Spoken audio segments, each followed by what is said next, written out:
Valérie Expert. Bonjour à toutes et à tous. Il fait froid, et oui, il fait froid. Vous avez entendu Rémi André. Bienvenue si vous nous rejoignez mardi 13 décembre pour débattre, commenter l'actualité et puis jouer. Vous savez que nous avons un magnifique sapin de Noël avec des cadeaux toute la journée. Vous pouvez nous appeler et tenter de gagner l'un de ces cadeaux. Ce sera tout à l'heure. Je ne vous dis pas quand, comme ça vous nous écouterez encore plus sûrement. Aujourd'hui, pour commenter l'actualité, Alexandre Malafaille, président du think tank Sinopia. Bonjour. Bonjour Valérie, bonjour. Michel Taube, fondateur du site d'information Opinion Internationale et fondateur d'Ensemble contre la peine de mort. Bonjour. Frédéric Fougera, président de Tenkan Paris. C'est une agence de communication et vous avez publié La com est un métier. Ça c'est sûr, vous pourriez l'envoyer au président de la République par exemple. Éditions Bréal Studirama. C'est intéressant en tout cas.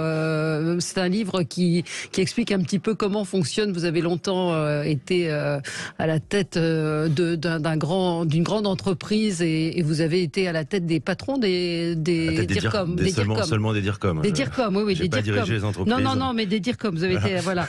Et Christine Bouillot, journaliste à Sud Radio et correspondante à Toulouse. Bonjour Christine. Bonjour Valérie, bonjour tout le monde. Il fait chaud, froid à Toulouse? Il fait meilleur qu'hier matin. On était un peu surpris, on a gratté des pare-brises. Les Toulousains n'étaient pas prêts. On n'était pas prêts. Bon, allez, on va revenir sur le Qatargate, la corruption au plus haut niveau européen. Que se passe-t-il à la France insoumise? Et puis la présentation de la réforme des retraites reportées pour cause de foot? Non, je n'ose pas l'imaginer. On va en reparler avec vous dans un instant. Et on va commencer notre tour de table. Et commençons avec vous, Christine, puisqu'on parle de météo. C'est votre coup de gueule? Oui, c'est un reportage qui a été diffusé ce matin sur Sud Radio, fait par notre reporter Clément Arion, qui est allé au lycée d'Aulnay-sous-Bois.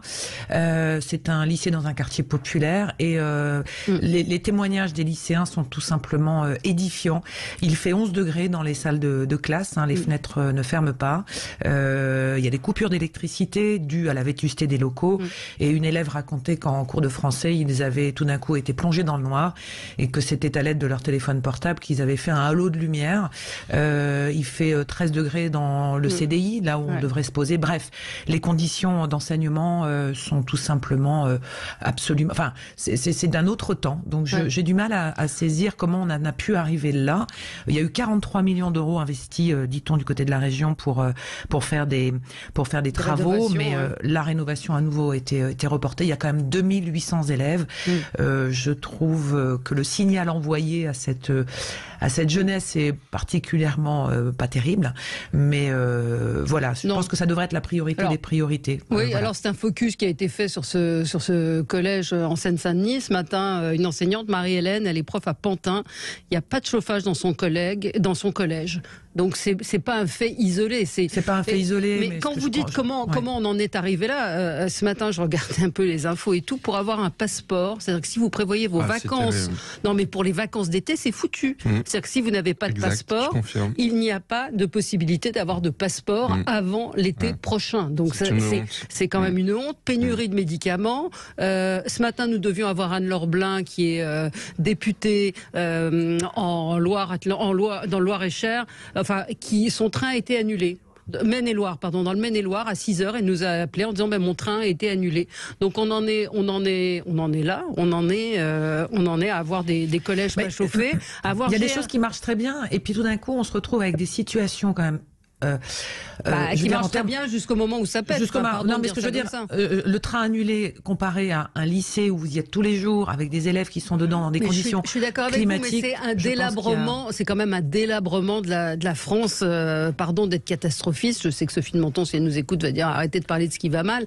Mais c'est quand même un délabrement absolu. Ce matin, j'entendais François Braun qui disait ah bon, les pharmaciens n'ont pas été avertis qu'il fallait vacciner tout le monde. Bah non, Monsieur Braun. Mon père a 84 ans, il a toujours pas pu être vacciné, tant pis pour les antivax, parce que son pharmacien a 100 personnes sur liste d'attente, qu'il n'a pas le temps, qu'il n'a pas... Enfin, il y a un moment, ça ne fonctionne pas. Pardon de ce coup de gueule ce matin, mais Michel Taube... Et en fait, tous ces faits, vous vous rendez compte combien de faits vous venez de citer en 2 minutes? Et j'ai pas cité GRDF qui est toujours en grève. Exactement. Avec des gens qui vivent à 11 degrés. des centrales nucléaires qui sont en partie en arrêt parce qu'il y a des problèmes de maintenance, c'est-à-dire d'ingénierie. En fait, c'est une combinaison à la fois de pénurie de matière, de baisse des compétences techniques de gestion de tous les aspects de la vie en société, et en même temps de démission qui est absolument scandaleuse et inadmissible de nombreux agents. Parce que là, quand même, c'est pas toujours des services publics, mais c'est quand même souvent des services publics dans lesquels, en fait, voilà, il y a une sorte de laisser aller, laisser faire qui est absolument inadmissible. Donc c'est un cocktail de facteurs, Michel, qui font que, effectivement, la France perd pied et rétrograde dans tous les critères. Voilà. Enfin, moi, je le dis à chaque fois que je le peux. C'est une honte que la France ait mis si longtemps à avoir un vaccin français, alors que vous avez 5 ou 6 autres pays dans le monde qui en ont eu un contre le Covid. Mais on peut multiplier les exemples. Et c'est des sujets les plus régaliens, comme le nucléaire, aux sujets les plus concrets de la vie quotidienne, que sont les médicaments, le train qui est annulé à la dernière minute, etc. Mais en fait, la situation française est pas bonne, mais la situation de l'Occident n'est pas très bonne non plus. Hein. Quand on prend, c'est pas aussi grave. À des degrés différents, il y a quand même des problèmes un peu partout. Mais ce qui est vrai, à mon avis, c'est que la situation, en fait, était celle avant la crise sanitaire, d'un monde qui vivait en flux tendu, où en fait on était dans une espèce de course folle, de fuite en avant, et on éludait les problèmes, on faisait semblant, on mettait sous le tapis. Et puis la crise sanitaire, suivie de cette crise énergétique majeure qui arrive suite à la guerre en Ukraine, fait que tout ce qui était en tension extrême, mais qui tenait de briquet de broc, de bout de ficelle, tout ça a volé en éclats. Et là, on est dans une situation effectivement où on se rend compte petit à petit, en soulevant les coins du voile partout, que ça ne marche plus, que ça ne marche pas. Et sauf que le problème, c'est qu'on ne voit pas comment ça va pouvoir marcher à nouveau bien. Prenons l'exemple des questions énergétiques. Bon, on voit bien qu'EDF a remis petit à petit une partie de ses centrales en route, mais on est encore loin du chemin. Mais si demain on veut vraiment se retrouver en situation d'indépendance énergétique avec les fameux SMR, les petits réacteurs, ou les EPR, etc., on est sur des schémas où il faudra attendre entre 12 et 18 ans pour que ça fasse le job. Et sur tous ces sujets-là, c'est que du temps long. Donc la question, c'est comment on va tenir le temps long en attendant. Oui. François. Oui. Alors, oui, pardon. Alors, Frédéric Fougera, peut-être réagir à ce qui vient d'être dit. Je n'ai pas la réponse à cette question, mais mon constat, c'est effectivement le sentiment qu'on est un peu au bout d'une course. Après des périodes de fort développement, il y a eu beaucoup de laisser-aller, on a vécu sur des acquis, et aujourd'hui, on fait partie des vieux pays, finalement, où on a longtemps anticipé les choses, on a longtemps innové, et puis maintenant, les choses sont un peu à l'abandon. On peut continuer pendant 2 heures à citer des exemples de services publics, de choses qui ne fonctionnent pas. Et à l'inverse, quand on voit certains nouveaux pays, j'étais dans les Émirats Arabes Unis, alors on va me dire, oh là, au secours, c'est surtout pas le bon modèle.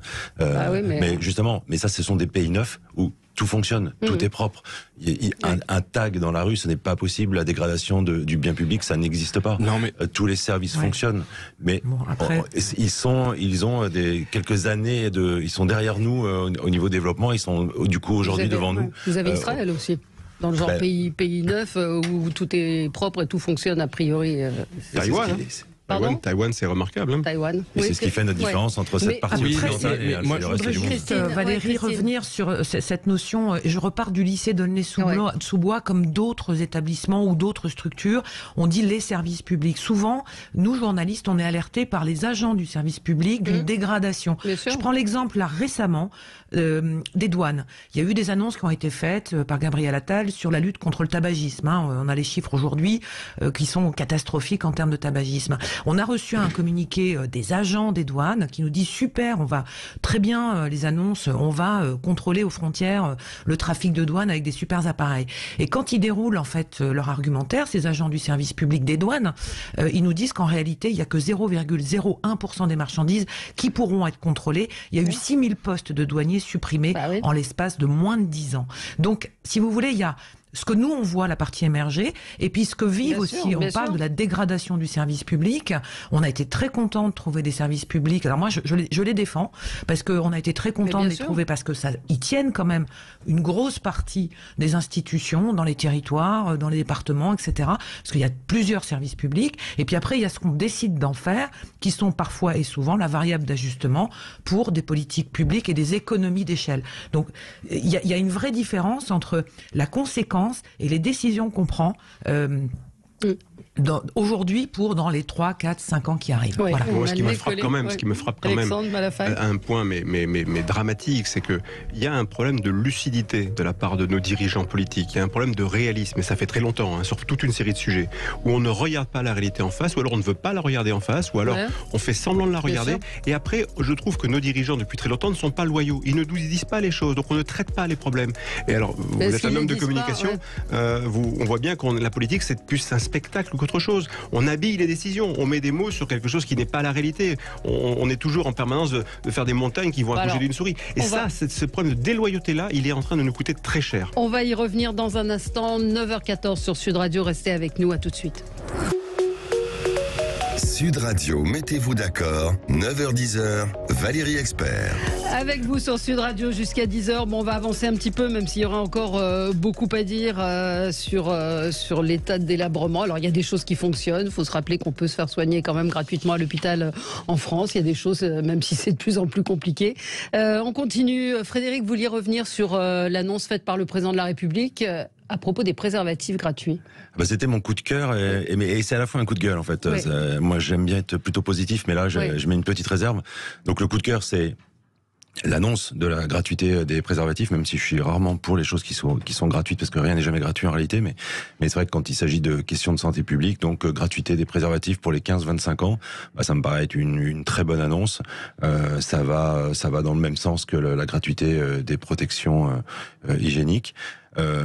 Le petit coup de gueule que j'associe à ce coup de cœur, c'est est-ce que c'était le rôle du président de la République de faire ce type d'annonce ? Je ne le pense pas. Ouais. Est-ce que c'était intelligent ? Ça relève plutôt du ministre de la Santé. Tout le monde sera d'accord. Pourquoi il a fait ça ? Alors vous qui êtes spécialiste de communication, c'est pour être populaire auprès des jeunes.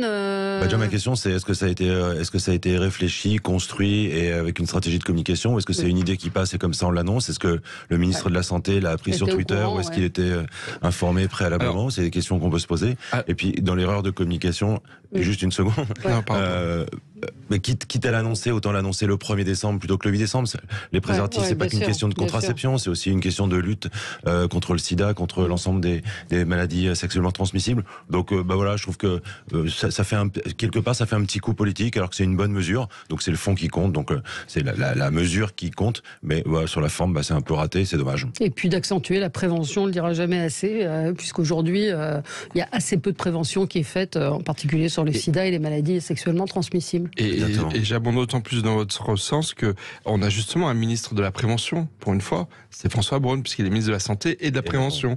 Donc effectivement, le 1er décembre, qui est la journée mondiale de lutte contre le VIH, ça aurait été utile que ce soit annoncé à ce moment-là. Et moi, je opterais plutôt pour l'hypothèse d'un coup de tête d'Emmanuel Macron, parce que quelques jours avant, lorsqu'il avait fait sa vidéo pour proposer qu'on construise dans une dizaine de métropoles françaises des RER, il avait surpris tout le monde. C'était personne n'avait été prévenu, etc. Moi, j'opterais plutôt pour ce choix-là, qui est certes un bon choix, mais voilà, c'est toujours pareil, quoi. C'est Jupiter, c'est Dieu le Père, c'est pas concerté, c'est probablement pas anticipé, mais bon, tant mieux pour cette décision. Ouais. Faut voir quand est-ce qu'elle va être mise en œuvre. Faut être sûr que ça va être mis en œuvre. Ça, c'est aussi à vérifier. Des réactions diverses et variées. Alors, c'était sur le précédent débat. Une auditrice me dit « Bienvenue en pays sous-développé en Algérie ». Je l'ai écrit, c'est Malika Sorel. Pour tout vous dire, nous avions très froid l'hiver en classe, nous gardions nos manteaux, nous allumions souvent des bougies, car pas d'électricité dans les maisons. La différence, c'est qu'en Algérie, nous vivions dans l'espoir du développement. Ici, c'est la perspective du sous-développement, la faute des élites politiques. Et puis un médecin qui me dit « J'ai vu dimanche dans les étages de mon hôpital des malades hébergés depuis 3 jours dans un autre service que celui prévu. Personne ne s'en était occupé depuis 3 jours à l'évidence. Ils étaient dans un état catastrophique. On va avoir des morts, mais il faudrait le dire très clairement et haut et fort. » Je voudrais quand même dire, j'ai pas eu l'occasion de le dire, j'ai des proches qui sont en Espagne et en Allemagne. Dans ces 2 pays-là, je communique très souvent avec eux, il n'y a pas le même état de délabrement et de multi-faits de d'élitement du fonctionnement de notre société que en France. Donc moi, c'est pas par rapport à Taïwan ou aux Émirats qu'il faut se comparer. Comparons-nous à nos pays voisins. Et dans nos pays voisins, on n'en est pas au même point. Donc c'est qu'il y a vraiment un problème français et qui est pas que occidental, qui est spécifiquement français et qui est une combinaison. On a vécu dans un système d'assistés, je le dis clairement, où du coup quand on est face à un problème, on ne sait plus comment faire. Là, il y a un nouveau chèque qui a été annoncé ce matin, le chèque covoiturage.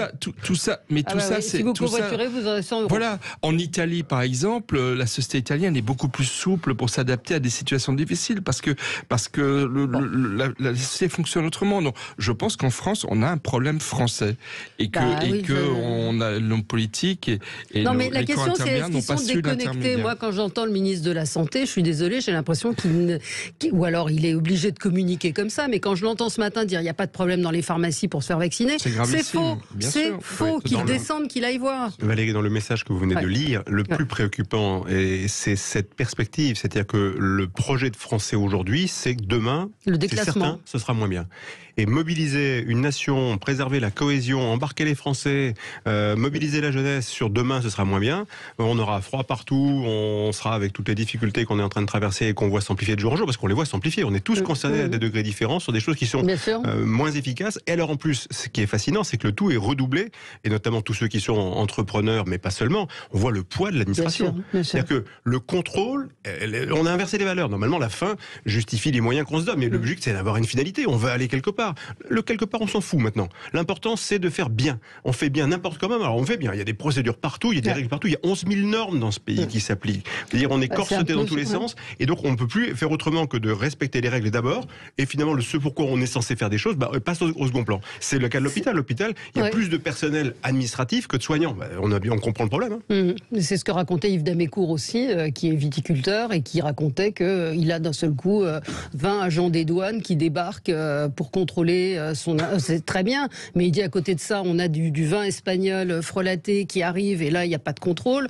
Bref. Christine, vous nous trouvez un peu pessimiste ? Un petit peu quand même, moi, parce que je repars de mon lycée d'Aulnay-sous-Bois, il y a quand même une différence entre laisser un bâtiment qui doit avoir 40 ans d'âge ou 50 ans d'âge, construit dans les années 70, de le laisser se déliter gentiment mais doucement parce que on ne flèche pas l'investissement, et d'un autre côté, l'état de nos services publics qui ne sont que la corollaire de décisions politiques votées à l'Assemblée nationale. Je le rappelle, c'est pas le service public, c'est-à-dire le salaire des profs est décidé lors d'une loi sur le budget. Donc, si on n'arrive plus à attirer aujourd'hui les enseignants parce que à Bac+5, vous pouvez espérer mieux dans le privé que devant une classe, ça paraît logique et normal. Je voudrais qu'on avance. Vous voyez, il y a Karine qui nous dit « Je suis sur liste d'attente pour la vaccination, pas avant mi-janvier ». Mais c'est un scandale absolu. Mais c'est un scandale absolu. Écoutez le ministre de la Santé ce matin, qui était sur une autre radio, vous allez halluciner parce qu'il n'y a pas de problème. Pour lui, il n'y a pas de problème. Tout le monde peut se faire vacciner. Il n'y a aucun problème. On a l'impression que nos politiques pédalent dans le vide.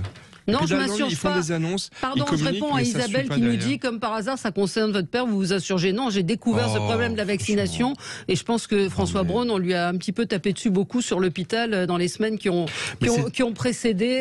En particulier quand il dit qu'il n'y a pas de tri à l'hôpital. Si, il y a du tri à l'hôpital et ce mot de tri, on l'emploie à dessein. Bon. Mais moi, Christine, je suis désolé, ce qui arrive dans ce collège, c'est pareil au niveau national. Vous disiez fort justement, Christine, qu'il y a eu un manque de fléchage depuis des années sur le délabrement de ce collège, mais au niveau national, c'est la même chose. Je me souviens Emmanuel Macron qui se rend en avril ou mai 2020 dans une usine française pour dire on va faire une industrie du masque pour pouvoir nous doter de masques français. Il y a 3 jours, vous avez les acteurs des masques français qui disent on est perdu, l'État ne nous soutient pas, on n'arrive pas à construire cette filière. Donc franchement, c'est un vrai scandale. Je parle même pas des médicaments. On a soi-disant créé l'Europe des médicaments avec l'Agence européenne du médicament. Mais qu'est-ce qu'on fait pour rapatrier en Europe toute l'industrie chimique qui permettrait d'avoir nos Doliprane et nos amoxicilline? Je veux dire, ça fait 3 ans que nos politiques savent qu'ils auraient pu flécher ces pénuries. À votre lycée d'Aulnay, qui est pas le seul, hélas, en France, où on aurait peut-être pu prendre des mesures avant de rénovation. Ouais. Mais c'est que du temps long, Michel. C'est que du temps long. Il faut des c'est du temps moyen. Mais il faut du temps long. Mais il faut de l'argent et des moyens. moyen. Non, si on veut, non, s'ils avaient vraiment. Alexandre, c'est du temps moyen. Oui, mais moi je demande à Emmanuel Macron, qu'est-ce qui a été fait depuis 2 ans pour rapatrier la fabrication des médicaments, au moins des débuts de mesures, des débuts de construction d'usines, des mesures de recrutement d'ingénieurs et de scientifiques. Parce qu'on peut le faire. Moi, je croyais comme un idiot, que les médicaments, il fallait des matières premières au fin fond de l'Inde et de pays tropicaux. Mais pas du tout, c'est de la chimie. C'est de la pure chimie. Et on ne peut pas faire de la chimie. On a sur les batteries électriques, pour les voitures électriques. Qu'est-ce qu'ils ont fait concrètement depuis 2 ans? Ce matin, Roland Lescure, ministre de l'Industrie, était sur Sud Radio. Il a annoncé la construction d'une usine de paracétamol d'ici 2 à 3 ans. Mais ça... Voilà. Bah oui, mais il faut un petit peu de temps quand même. C'est vraiment de temps. Frédéric, je voulais juste revenir sur le temps moyen ou sur le temps long. En fait, le problème, c'est que le politique en France, il décide surtout sur le temps court parce qu'il veut des résultats tout de suite. Il veut un affichage, il veut une annonce. Donc finalement, ça n'aide pas tout ce qui est investissement et tout ce qui est tous les besoins qu'on a. Donc justement d'investir sur du temps long pour avoir des résultats, mais qui ne seront plus visibles au moment où l'élu qui a pris la décision, le résultat arrivera quand l'élu ne sera plus là dans sa fonction. Ouais. Ça c'est un mal important. Oui, donc l'usine effectivement sera viable d'ici 2 à 3 ans. C'est bien ce que j'avais compris. Elle est en construction et donc on aura du paracétamol français dans 3 ans. J'espère que vous n'aurez pas J'espère que vous n'aurez pas de rhume d'ici là. Petite pause sur Sud Radio 9h28. On va parler du Qatargate et puis on va parler un peu de l'Ukraine aussi, puisqu'il y a cette conférence d'aide à l'Ukraine aujourd'hui qui se tient. Vous vouliez en parler, Alexandre Malafaille. On y revient dans un instant. Sud Radio, mettez-vous d'accord. 9h-10h, Valérie Expert. On est ensemble avec vous jusqu'à 10h et à 10h ce sera l'émission Média avec Julie Pietri. On continue notre tour de table et qui est bien parce que ça fait partie des sujets qui font l'actualité. Alexandre Malafaille, vous c'était un coup de cœur ou un coup de gueule sur la conférence Reconstruction Ukraine? Est-ce qu'il faut aider l'Ukraine? C'est plutôt un coup de cœur parce que la France essaye de jouer un rôle utile. Donc il y a une conférence pour l'aide et la reconstruction qui a lieu aujourd'hui à Paris. Il y a 2 volets. Ce matin, il y a un volet international avec 47 pays qui sont représentés pour mobiliser des moyens pour aider l'Ukraine et notamment pour le court terme. C'est-à-dire que l'Ukraine est quand même dans une situation, on a choisi de les aider, donc maintenant il faut aller au bout du débat. Ils sont en guerre, ils ont froid, ils ont faim, ils sont dans une situation épouvantable quand même pour une très grande partie du pays.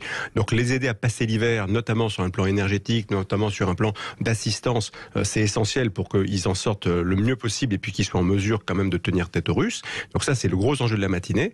Et cet après-midi, ce sera plus en bilatéral, c'est-à-dire c'est 500 entreprises françaises face à un certain nombre de représentants ukrainiens, notamment le Premier ministre et toute sa délégation, voilà, pour parler reconstruction. Et objectivement, après, on n'est pas le seul pays à l'avoir fait, on est dans un mouvement international, mais que la France, qui a aussi un siège au Conseil de sécurité de l'ONU, qui est un pays connu, reconnu, et dont les Ukrainiens attendent beaucoup sur le plan de l'aide et de l'impulsion, y compris sur les questions de justice pénale internationale, de jugement du crime d'agression, etc., contre la Russie. Tout ça fait partie d'un processus où, quelque part, la France joue son rôle et ça...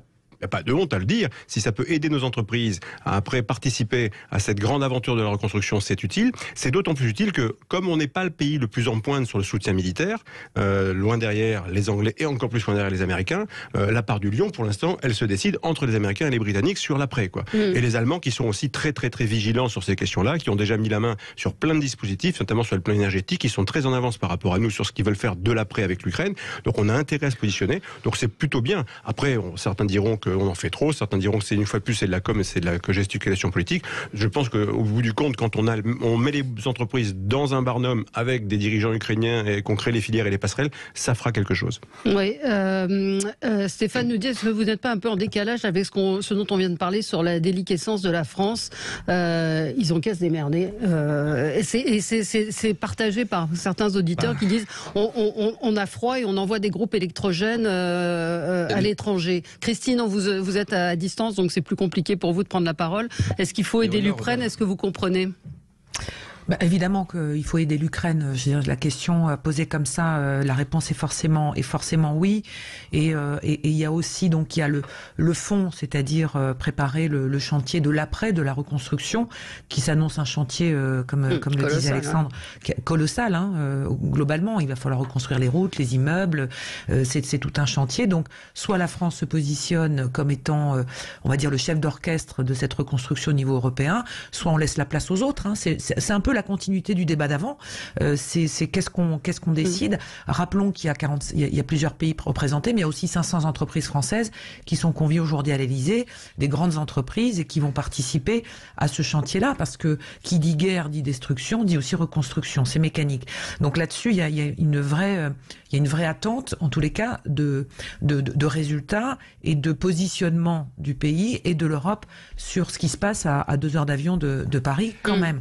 Donc soit on laisse les Chinois, soit on laisse les pays arabes, soit on laisse les États-Unis faire le job. Allemands, oui, les Allemands. Ou les Allemands, ça reste européen, donc on va dire, voilà. Soit la France et l'Europe se positionnent sur ce marché-là et sur ces intentions-là, et dire que la France aussi est au cœur du dispositif et au cœur des discussions pour sortir de ce conflit que Vladimir Poutine a enclenché il y a maintenant près de 2 ans. C'est pas aussi inintéressant de montrer qu'on réfléchit à l'après, qu'il y a peut-être des signaux à envoyer. Donc voilà, on peut. Moi, on peut se dire c'est de la com, c'est de l'affichage politique, mais il faut quand même le faire. Voilà. Oui, Frédéric Fougera, vous comprenez qu'en termes de communication, pour le coup, certains Français ne comprennent pas, ils se disent nous on a froid, ça marche pas chez nous, on va aider les autres. Mais je comprends parfaitement. C'est toujours ce genre de situation est toujours délicate. Quand on vit soi-même des difficultés, on a toujours du mal à imaginer, comprendre, admettre que l'aide, l'entraide, la solidarité soit préférée pour le voisin plutôt que pour soi. Après, c'est une décision d'une nation. On est une grande nation. C'est l'honneur de notre pays d'aller aider l'Ukraine. On serait bien content que l'Ukraine vienne nous aider si on était en même situation. Ce que je voudrais rajouter, c'est dire aussi que même si on est une grande nation, on a quand même la solidarité très sélective, puisque par exemple, il se passe exactement la même situation en République démocratique du Congo, qui est agressée par le Rwanda avec des atrocités dingues. Et là, on est un petit peu plus loin, puis il y a certainement moins d'enjeux économiques, donc finalement notre solidarité, elle s'évapore, dès qu'on a des intérêts moindres. Alors, on va pas pouvoir aller non plus sauver le monde en entier, mais on a quand même il y a des choix qui sont faits très clairement. Pas uniquement sur le cœur. Elle a raison. Michel. Non, moi je voulais saluer ce coup de cœur. Je pense que, évidemment, on pourrait espérer que Macron mette le même génie français, parce qu'il n'en a pas le monopole. François Hollande avait, c'est un peu du même ordre, lorsque, vous savez, des collégiennes nigérianes avaient été affreusement tuées, assassinées. François Hollande avait organisé une conférence à Paris de la communauté internationale. Voilà, c'est ça la France. C'est ça la France aussi. Donc on pourrait espérer que le même génie soit mis pour justement trouver des solutions énergétiques pour nous, Français, mobiliser tous les acteurs français pour avoir une industrie du masque et des médicaments. Évidemment, là, il n'y a pas assez qui est fait. Mais ce qui est fait aujourd'hui à Paris, c'est tout à l'honneur de la France. Et c'est bon pour la France et c'est bon pour les Français. Ça fait aussi partie de notre modèle français qu'il faut préserver. Oui, puis pour compléter, pour rebondir sur les questions de vos auditeurs, que je comprends, pourquoi est-ce qu'il faut aider l'Ukraine? En fait, on n'a pas le choix. D'abord, c'est pas nous qui avons déclaré la guerre à l'Ukraine, ce sont les Russes. Donc cette guerre, elle nous concerne indirectement. Elle a des conséquences, par contre, directes, parce qu'on a pris des positions et c'était difficile de ne pas prendre de position. Est-ce qu'il fallait faire toutes les sanctions ou des sanctions différentes? En tout cas, on ne pouvait pas rester inerte et on était en première ligne face aux Russes dans cette position-là. Donc on est obligé de réagir. Voilà, ça c'est un sujet majeur. Maintenant, on a intérêt effectivement à préserver au nom de l'état de droit le fait que l'Ukraine ne s'effondre pas. C'était essentiel qu'un pays membre du Conseil de sécurité de l'ONU ne réussisse pas son opération sur l'Ukraine, sinon en termes de droit international, déjà que ça fait tout voler, ça aurait été encore pire. Donc on a raison d'aller dans ce combat-là. Alors c'est vrai que c'est coûteux, c'est engageant, c'est difficile à supporter, ça nous coûte trop cher de mon point de vue, parce qu'on a peut-être pris des décisions qu'on aurait peut-être pu prendre autrement, mais ça c'est des débats qu'on pourra tenir en d'autres lieux. Mais à court terme, en tout cas, ça fait sens de se positionner. Et de toute façon, on n'a plus le choix. Voilà. Sinon, c'est dramatique de laisser la Russie gagner. Et à moyen long terme, puisqu'on parlait de temps long, là pour le coup, ça fait sens d'aider les entreprises françaises à tenter leur chance pour participer à l'aventure. Et ce sera bon, comme l'a dit Michel, ce sera bon pour nous en retour d'investissement, parce que si on a du business là-bas, ça fera du business chez nous. Ça sera bon pour tous les Français. Exactement. Oui, aussi. On va marquer une petite pause et on va se retrouver pour parler du Qatargate, la corruption au plus haut niveau européen. C'était non, pas de corruption, non. Allez, à tout de suite. Sud Radio, mettez-vous d'accord, 9h-10h, Valérie Expert. Dans le fond. Avec vous sur Sud Radio jusqu'à 10h. Alors Michel Taube, votre coup de gueule concernait la corruption mise à jour au Qatar. Écoutez, tout le monde l'a entendu, c'est un séisme au Parlement européen. La vice-présidente du Parlement européen qui a été arrêtée, qui a été écrouée. Pour fait de corruption très grave. On a retrouvé des centaines de milliers d'euros chez elle. 1 million carrément entre son père et elle, 1 million d'euros. Il y a d'autres arrestations qui ont eu lieu. Et en fait, moi, mon coup de gueule, c'est de dire, quelque part, ça m'étonne qu'on s'en étonne. Pourquoi ? Parce qu'en fait, le Qatar, depuis 15 ans, a déployé une stratégie de soft power, c'est-à-dire d'influence par le sport et les médias. Beaucoup, parce que le Qatar a investi beaucoup dans les médias. Je rappelle souvent que 14% du groupe Lagardère Média appartient au Qatar en direct. Donc moi, quand je dis Paris Match, vous prenez les 14 premières pages ou les 28 premières pages sur 200 pages du journal, c'est le Qatar qui les finance. C'est ça la réalité. Donc le Qatar a déployé... Les Jeux Olympiques de Paris 2024, ça va coûter 4 à 5 milliards d'euros. 8 milliards d'euros. Disons 8 milliards. La Coupe du Monde au Qatar, 200 milliards d'euros. Qu'est-ce qu'ils ont fait de cet argent ? Ils l'ont fait un petit peu pour construire les stades et beaucoup pour faire de l'influence partout dans le monde. Et ce que je dis, c'est que la capitale de l'influence qatari en Europe, c'est pas Bruxelles, c'est pas le Parlement européen, c'est Paris. Et donc moi, ce qui se passe aujourd'hui, c'est pareil. Ça a été l'achat du PSG, ça a été le chantage que fait aujourd'hui Monsieur Nasser El-Haïfi, le patron du PSG, sur la ville de Paris parce qu'il veut racheter à vil prix le Stade de France. On se rend pas compte le nombre de politiques français qui ont fait de nombreux allers-retours au Qatar, comme l'a fait la vice-présidente du Parlement européen. Mais tout le monde le savait. Écoutez ce que disait Georges Malbruno hier. Il était au micro de Patrick Roger. Qui est assez courante, qui est ancienne, cette capacité d'acheter de l'influence, mais en général, les circuits sont assez bien rodés. Et ce qui est très difficile, c'est d'établir justement la preuve de la corruption. Bon, c'était pas tout à fait l'extrait auquel je pensais, mais en tout cas, il disait qu'il n'était pas surpris. Et qui peut être surpris moi-même, je ne suis pas surpris, mais si vous voulez, il y a des agissements du Qatar. En France, je parlais du foot, je parlais de Nasser El-Haïfi, j'aurais pu parler d'un chef d'entreprise français, Tayeb Ben Abderrahmane, qui a été séquestré pendant 9 mois, torturé au Qatar, qui heureusement a pu être libéré. Pour le Qatar.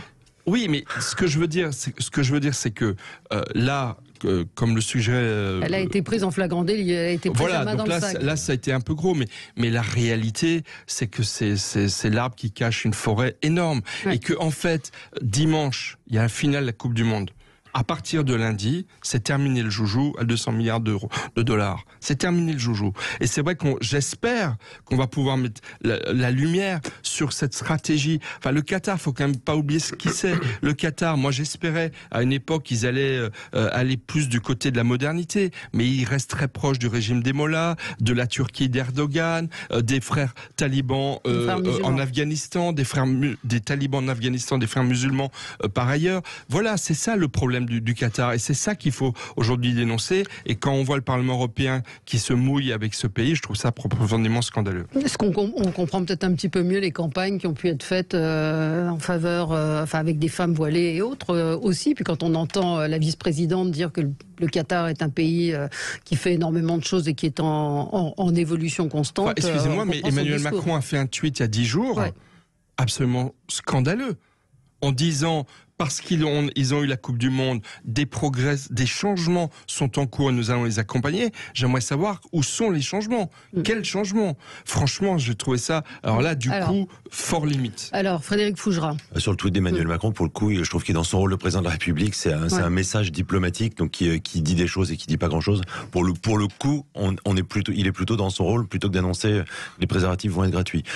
Mais quand on parle du problème du Qatar, son rôle n'est pas de mentir. Je pense que est-ce qu'il ment ? Non, quand il y a du dialogue, quand il y a du dialogue, quand il y a de l'échange, ça veut dire qu'il y a des possibles avancées, plutôt que de la politique d'une chaise vide ou de ne rien faire. Pour revenir sur la question, c'était le problème du Qatar. Mais il faudrait peut-être qu'on se regarde dans les yeux. C'est quoi notre problème à nous? Notre problème, le problème de la France, c'est notre hypocrisie. C'est-à-dire que l'argent du Qatar est toujours le bienvenu quand il s'agit de nous aider, et puis dès qu'il paraît un peu sale, il est le moins venu. Donc, avant d'aller voir les problèmes du Qatar, on devrait se regarder nous et voir quel est le problème de la France. Est-ce qu'on accepte l'argent qui vient de ces pays-là? Est-ce qu'on ne l'accepte pas? Sous quelles conditions? Mais on ne peut pas l'accepter quand ça nous arrange et puis le critiquer quand ça ne nous arrange pas. Oui, c'est vrai. Christine Bouillot.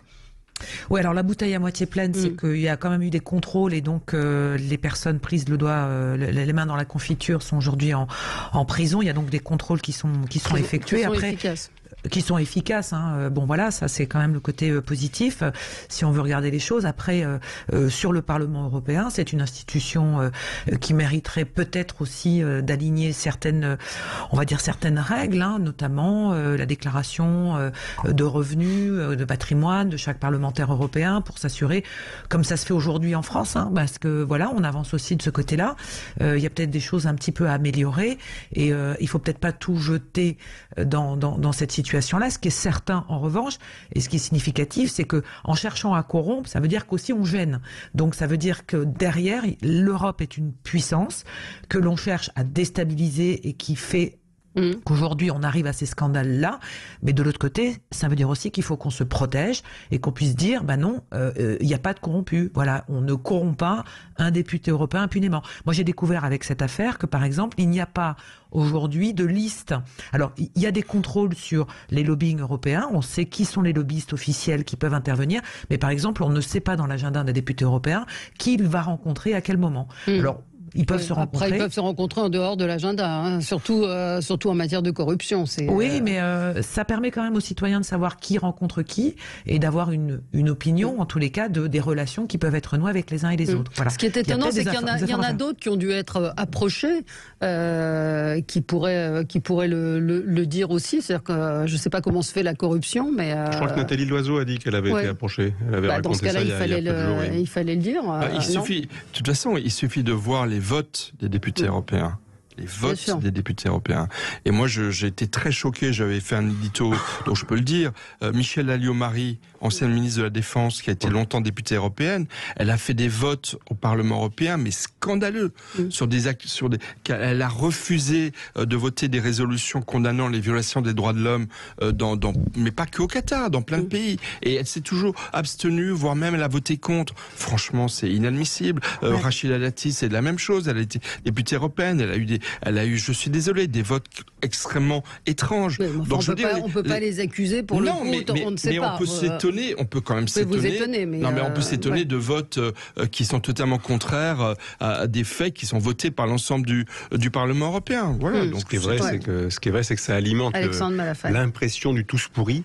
Et franchement, en l'état actuel, on n'en a pas besoin, quoi. Elle n'a pas trop réagi, Madame von der Leyen, que je sache. Pour le coup, j'ai pas vu. Alors la remarque est très bonne parce que la vice-présidente du Parlement européen qui a été arrêtée, mais elle n'est pas la seule à avoir rencontré l'autorité et reçu le ministre du Travail du Qatar, qui est l'ancien président du Conseil des droits de l'homme du Qatar. Il est venu 3 fois à Bruxelles depuis 2 mois. 3 fois à Bruxelles. Il a rencontré en mai dernier la présidente du Parlement européen. Donc ce monsieur a fait un intense lobbying ces dernières semaines et ces derniers mois qui, encore une fois, interpelle pour le moins. Voilà, c'est tout. Alors là, son dernier tweet à Madame von der Leyen, c'est j'ai eu un dîner très constructif avec Emmanuel Macron et voilà, nous avons discuté des contrats à long terme dans la transition énergétique. Voilà, c'est ce qu'elle a tweeté hier et je ne vois pas grand-chose. Je parle pour ne rien dire. Oui, c'est un peu ça. Je fais du bruit pour exister. Ces tweets, visiblement, non, même pas, rien du tout, effectivement. Le président de la République va aller au Qatar, Frédéric Fougera, vous seriez son directeur de la communication, vous lui conseilleriez d'y aller ou pas? Il va faire 2 allers-retours quand même. C'est-à-dire qu'il va y aller demain pour la demi-finale et samedi si jamais on est qualifié. Alors la finale, elle a déjà été annoncée France-Argentine par certaines plateformes dans cette zone du monde. Donc ça va être intéressant de voir s'ils ont des informations ou s'ils ont raison et s'ils font des bons paris. Si j'étais son conseiller, peut-être que c'est le moment où je me dirais ma chance, c'est que peut-être ne va-t-il ne pas m'écouter et décider comme il l'entend. Parce que je pense que s'il y va, il va trouver des contradicteurs pour le critiquer. S'il n'y va pas, il va trouver des contradicteurs pour le critiquer. Donc la bonne décision, c'est imaginer le niveau de risque minimum, et ça, c'est pas évident. Ouais. Le sport n'est pas une affaire politique, je vous le rappelle. Oui, c'est ce qu'il avait dit. C'est ce qu'il avait dit effectivement. Oui. Mais tout est politique. Non, mais dans ce déplacement, chaque geste va être décortiqué, même s'il se dit d'aller soutenir les Bleus. Je veux dire, tout est politique, à commencer par tout. Parce que la question était, est-ce qu'il va au Qatar, est-ce qu'il va à FIFA Land, c'est ce qu'on a dit hier. Est-ce qu'il est invité par la FIFA, est-ce qu'il est invité par l'équipe de France? C'est effectivement aussi la question diplomatique. Oui, en tous les cas, à un moment donné, il faut être cohérent. Où on a accepté que le Qatar organise la Coupe du Monde de football, avec tous les défauts du pays. Alors, il y a sans doute un envers du décor qui est peut-être pas très joli, je n'en sais rien. En tout cas, la communauté internationale a fait le choix. À un moment donné, des pays comme la France ont pris position. Il faut être cohérent. À partir du moment où on a un dialogue avec ces pays-là, à partir du moment où on leur achète du gaz, à partir du moment où on leur vend des armes, à partir du moment où il y a un dialogue stratégique par rapport à toute une série d'enjeux qui existent et qui sont posés sur la table. Même si ces pays sont pas comme nous, même si on peut contester leurs valeurs, on peut contester leur modèle, à un moment donné, ils ont un modèle, ils ont un mode de vie, ils ont des choses qui ne nous conviennent pas, mais ils sont dans le jeu international et il y a des dynamiques, malgré tout, qui sont à l'œuvre. Moi, je suis allé à Riyad il n'y a pas très longtemps, j'ai constaté que des dynamiques sont réellement à l'œuvre, il y en a un peu partout, donc quand Emmanuel Macron fait un tweet pour dire « il semblerait que, effectivement, des choses vont dans le bon sens », il est dans la ligne définie par la politique française dans cette région du monde, pour dire, voilà, on ne va pas passer son temps à mettre du citron sur ce qui ne va pas, on va plutôt essayer d'encourager ce qui va pour essayer de faire avancer la pierre. Et je trouve que cette position-là, elle est peut-être plus constructive que le droit de l'homisme systématique où on se fâche avec tout le monde. Et on est là-bas, on a une équipe qui joue, on la soutient, on a un chef de l'État, effectivement, mais il faut qu'il fasse un choix. Je pense que le choix de s'engager à ce niveau-là, c'est peut-être plus pertinent et payant et mobilisateur dans un contexte un peu difficile que de dire on fait un bras d'honneur. Alors après, est-ce qu'il faut qu'ils mettent un brassard bleu, blanc, rouge ou un brassard multicolore, arc-en-ciel? J'en sais rien. Mais je pense qu'effectivement, il faut être cohérent, il faut aller au bout de ces raisonnements et arrêter d'être dans l'entre-deux. Non, mais il y a aussi l'aller-retour en termes d'énergie. Oui, mais on va jamais s'en sortir. Alors, on va jamais s'en sortir de ça, parce que si on commence à dire, on peut plus rien faire au nom du bilan carbone de chaque action, on ne devrait même pas faire une émission de radio. On nous demande d'éteindre nos sèche-linges, de ne pas mettre nos sèche-linges et de baisser le. Non, mais je fais exprès. Vous parliez de droits nomistes. Moi, j'ai consacré 2 ans de ma vie vraiment à la libération des infirmières bulgares condamnées à mort en Libye. Le pays qui a payé la rançon demandée par Kadhafi, 400 millions de dollars. 1 million de dollars par enfant qui avait été atteint du sida, on en parlait tout à l'heure, dans la ville de Benghazi. C'est le Qatar, c'est le père de l'émir actuel.